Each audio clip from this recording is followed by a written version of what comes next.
اللہ کریم کے بابرکت نام سے شروع کرتا ہوں جو بڑا مہربان اور نہایت رحم کرنے والا ہے۔ تمام تعریفیں رب کائنات کے لیے اور درود و سلام کا نذرانہ عقیدت حضور سرور کائنات نبی محترم شفیع معظم صلی اللہ علیہ وآلہ وسلم کی بارگاہ عقیدت میں پیش کرنے کے بعد آج کا ہمارا موضوع اقبال کی ایک نظم ہے، کبھی یہ حقیقت منتظر نظر آ لباس مجاز میں۔ ایک دن میں نے یہ نظم کہیں شیئر کی تو میرے ایک چاہنے والے نے مجھ سے کہا کہ مجھے اس کے معنی سمجھ نہیں آئے، تو میں نے کہا کہ میں نے ان کو یہ سمجھانا تو ہے، لیکن کیوں نہ ہم اس کو کسی ایسے پلیٹ فارم پر بھی شیئر کریں جہاں پر ہمارے سامعین محترم اس کو سنیں اور پھر ہماری اصلاح بھی ہو سکے اور مزید ہمارے علم میں اور عمل میں اضافہ ہو سکے۔ اقبال کہتا ہے، کبھی یہ حقیقت منتظر نظر آ لباس مجاز میں کہ ہزاروں سجدے تڑپ رہے ہیں میری جبین نیاز میں۔ حقیقت منتظر سے مراد وہ حقیقت ہے جس کا انتظار کیا جا رہا ہو، اور وہ حقیقت رب العالمین اللہ تعالیٰ کی حقیقت ہے۔ اقبال کہتا ہے، الہی میں تیرے دیدار کا خواہش مند ہوں، میں تجھے دیکھنا چاہتا ہوں، لیکن مسئلہ یہ ہے کہ میں مجاز ہوں اور تو حقیقت ہے، اور مجازی لباس کے اندر حقیقت کو دیکھنا ممکن نہیں، لہٰذا میری تجھ سے درخواست ہے، ریکویسٹ ہے کہ تو مجاز کا لباس پہن کر مجھے اپنے دیدار سے بہرہ مند فرما دے۔ یعنی اقبال کے اندر رب کائنات کو دیکھنے کی جستجو اور تڑپ ہے جو ہر بندہ مومن کا خاصہ ہونی چاہیے۔ ترب آشنائے خروش ہو تو نواح محرم گوش ہو، وہ سرود کیا کہ چھپا ہوا ہو سکوت پردہ ساز میں۔ اقبال کہتا ہے، الہی تیرے نغموں کو میں محسوس تو کر سکتا ہوں لیکن سن نہیں سکتا، اور وہ نغمہ ہی کیا جس کو سنا نہ جا سکے۔ لہٰذا میری گزارش ہے، میری ریکویسٹ ہے کہ تو اپنے جو خوشی کے نغمے ہیں، جو سرور کے نغمے ہیں، وہ مجھے سنا دے، میرے اندر اتنی صلاحیت پیدا کر دے۔ تو لہٰذا ہمیں بھی یہ دعا مانگنی چاہیے کہ الہی تو ہمیں وہ صلاحیت دے کہ جس کے ذریعے سے ہم تیرے پیغامات کو سن سکیں۔ تو بچا بچا کے نہ رکھ اسے، تیرا آئینہ ہے وہ آئینہ کہ شکستہ ہو تو عزیز تر ہے نگاہ آئینہ ساز میں۔ یہاں پر رب بندے سے مخاطب ہو کر کہتا ہے کہ بندے تجھے میں نے ایک دل عطا کیا ہے، اور وہ دل تیرا تنگ نہیں ہونا چاہیے، تیرے دل کی فراخی پر میں خوش ہوتا ہوں۔ اور دل کی فراخی کیا ہے کہ مخلوق خدا کی خدمت کر، اور جب تو مخلوق خدا کی خدمت کے لیے اٹھ کھڑا ہوگا، جب تم مخلوق خدا کی خدمت کے لیے نکلے گا تو اس راہ میں تجھے بڑی رکاوٹیں بھی آئیں گی، بڑی پریشانیاں بھی آئیں گی، بہت کچھ فیس کرنا پڑے گا، تیرا دل ٹوٹے گا، تیرا دل زخموں سے چور چور ہوگا، اور جب تیرے دل کی یہ کیفیت ہوگی تو پھر تو مجھے بڑا عزیز ہوگا، پھر تو مجھے بڑا سونا لگے گا، پھر تو مجھے بڑا پیارا لگے گا۔ جب کہ دنیا دار آئینہ ساز کا یہ طریقہ ہے کہ جب اس کا کوئی آئینہ ٹوٹ جاتا ہے تو وہ اس کو سائیڈ پہ کر دیتا ہے، وہ آئینہ اس کے لیے بیکار ہو جاتا ہے، لیکن میری نظر میں وہ آئینہ اور بھی زیادہ قیمتی ہو جاتا ہے، اس لیے اپنے اس دل کے آئینے کو قیمتی بنا۔ دم طوف کرم کے شمع نے یہ کہا کہ وہ عصر کہن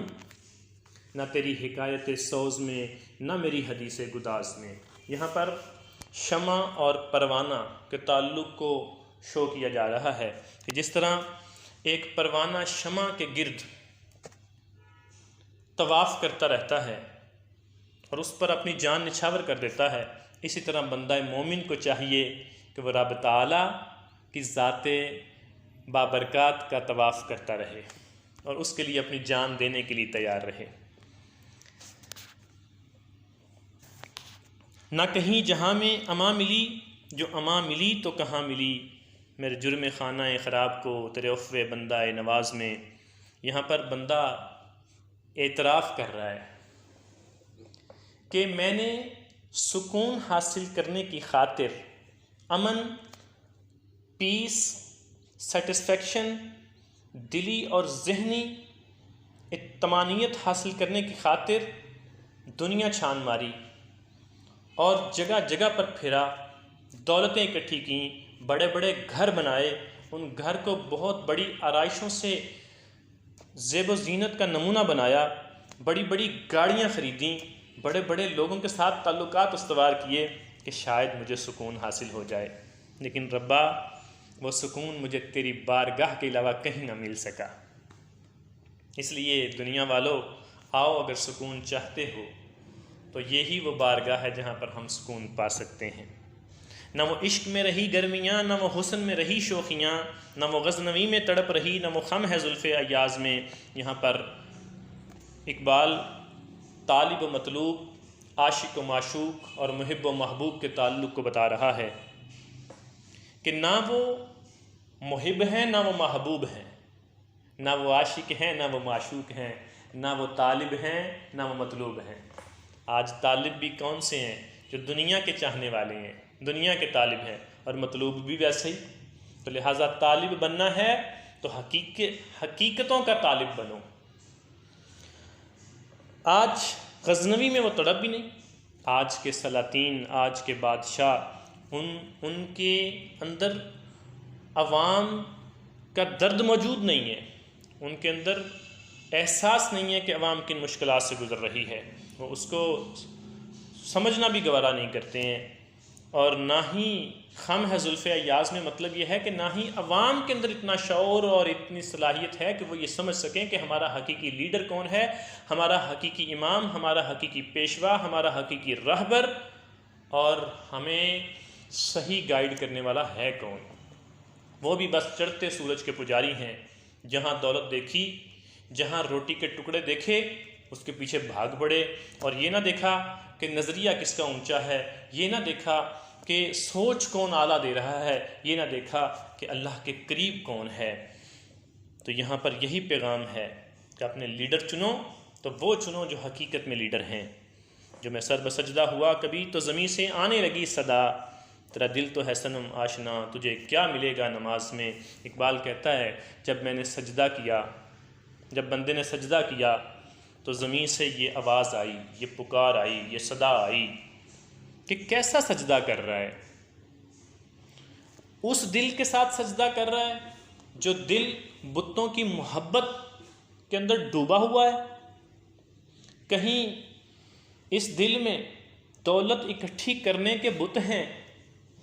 تو کہیں بڑی بڑی گاڑیاں خریدنے کے اور بڑے بڑے بنگلے بنانے کے بت ہیں، کہیں ظاہری حسن پرستی کے بت ہیں، تو کہیں خود نمائی کے بت ہیں، کہیں دوسروں کو نیچا دکھانے کے بت ہیں، تو کہیں حسد، لالچ، بغض، کینہ اور جھوٹ اور فریب اور دھوکے دہی کے بت ہیں۔ تو ان تمام بتوں کو دل میں سما کر کون سا سجدہ کرنے جا رہے ہو؟ کیا ملے گا تجھے ایسی نماز میں؟ آ وہ سجدہ کر، اس دل کے ساتھ سجدہ کر کہ جو بتوں کی آمیزش سے پاک ہو۔ تیرے پیارے نبی مصطفیٰ کریم صلی اللہ علیہ وآلہ وسلم نے بھی خانہ کعبہ کو، بیت اللہ شریف کو 360 بتوں سے پاک کر کے یہی پیغام دیا تھا کہ ان بتوں کو نہ صرف کعبۃ اللہ سے پاک کرنا ہے، بلکہ مومن کا دل بھی کعبۃ اللہ کی مانند ہے، اس سے بھی اس کو نکالنا ہے،